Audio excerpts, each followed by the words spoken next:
Meet the all-new Hyundai Ioniq 5, the first dedicated battery electric vehicle from Hyundai. It's got proportions and style unlike anything that the automaker's ever done before. Now, I'm not sure if I love the concept car looks, but I certainly can't take my eyes off of it. It's something. Let's get behind the wheel and see how it drives.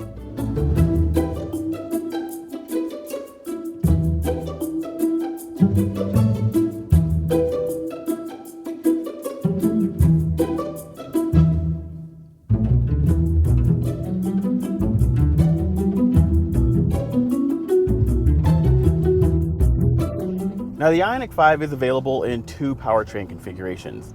The first is a single rear motor that makes 225 horsepower and 258 pound-feet of torque.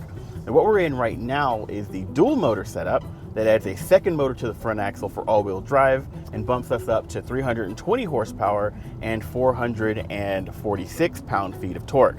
In this configuration, you're looking at a 0 to 60 time of around 5 seconds. It's the quickest version of the vehicle so far. Now, range between those is going to differ pretty significantly. With a single motor, you're looking at around 303 miles of range from full to flat. Stepping up to the dual motor, you're going to use a little bit more energy, so you're going to step down to 256 miles of range. But Hyundai says that this vehicle has a couple of tricks up its sleeve to help you maximize and even exceed that range.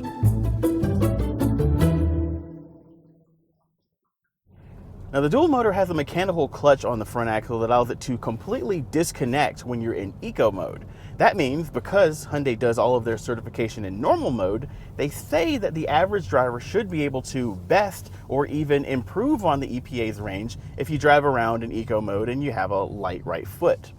We'll see how that works out in the real world.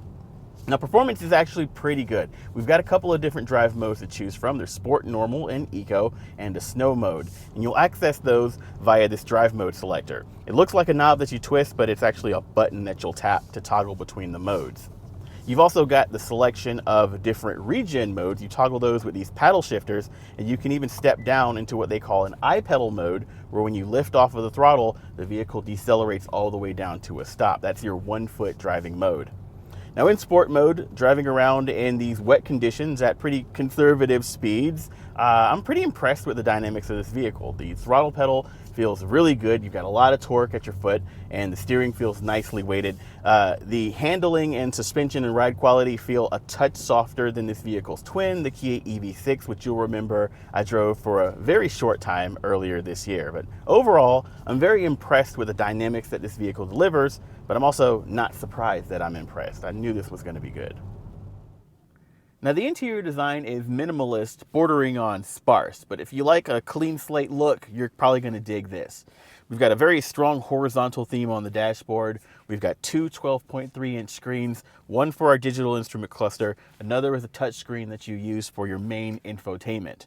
Now, the software here looks a lot like the software that we've seen on other Hyundai vehicles, but it's unique in that it will be the first over-the-air updatable software they've offered when it starts getting those updates in spring of 2022. Now, Android Auto and Apple CarPlay are standard, but it's USB only, no wireless. And that wouldn't be a problem if most of the USB ports that you find around the cabin were actually connected to the infotainment. As is, the only one you can connect to for app mirroring is this one way down here by your feet. It's a bit of a stretch, and that means that that's also where you're going to have to put your phone if you don't want cables strewn all around the cabin. And I get why these aren't connected. This center console is a movable piece, and gives you a nice little bit of storage down here by your feet, but it also seems like a little bit of an oversight, and it's a lot annoying.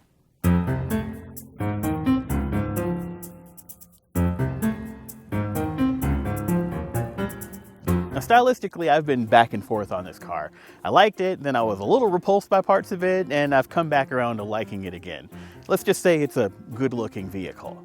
But there's no denying the performance, the packaging, and most importantly, the value that Hyundai is offering in this space. It's not the perfect vehicle, and I've got some nitpicks. You can find those in my full first drive over on theroadshow.com, but I think Hyundai has a winner on their hands.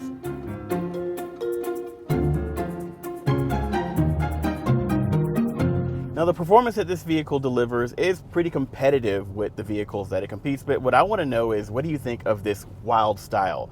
Let us know in the comments below, and while you're there, make sure you're subscribed so you don't miss the next cool EV that we cover here on The Roadshow.